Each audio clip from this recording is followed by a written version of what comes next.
my father-in-law, Chuck Rhodes, started Willett Hop and Grain in Willett, New York. So when he started the hop farm, Chris and myself kind of became overly obsessed with home brewing. So my dad was in the hop field, and one of the neighbors pulled up and stopped at the top of one of the rows on the road and just yelled out to him, "What are you growing in here?" My dad, covered in sweat, just working his butt off, looks up and yells, "We're growing beer trees!" So once we started to come up with the idea, this was before we had a concept, we were just like, beer tree. And then that was it. There was no second option. It was just beer tree from the start. What we really aim to do is source the best ingredients that we can. We work with a lot of New York farms for our grains and our malt. So 1886, we use almost exclusively their malt. We get a lot of hops from Willett. And then we also, partner with farms throughout the country and world.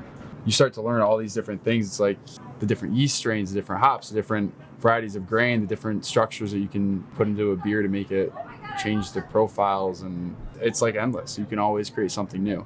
I think that's what we're kind of taking as our next steps, is to always create something new, always have something different than the last batch. We actually only have a couple core beers that we have on tap all the time. So we have a raspberry wheat beer, we have a Hefeweizen, and then we have a light cream ale. And then we do a ton of New England IPAs that are constantly rotating. I'd say both of our flavor profiles kind of tend to go towards IPAs and the less bitter IPAs, so the New England style. And when we opened our doors, I think there was a couple thousand people that came to our opening weekend, and it was really shocking. We weren't ready for it at all. Chris and myself were behind the bar, and I think we had 3 employees at that point. Him and myself made all the beer, we bartended, and now we have, a full bartending staff. We have people working with us in the brewery, and it's really been spectacular. The property butts up to the Shenango River, so people would just start pulling up on their kayaks. So we stuck a sign down there, and now we get people on floats, on kayaks, on canoes.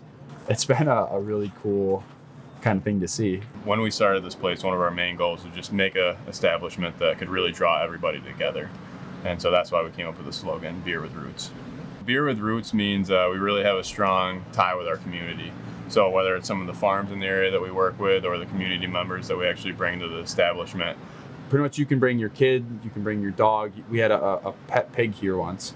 You can just come here and hang out, and you don't have to worry about leaving your creatures or your kids at home. And you can meet up with a whole bunch of other people that are just looking to socialize and have fun.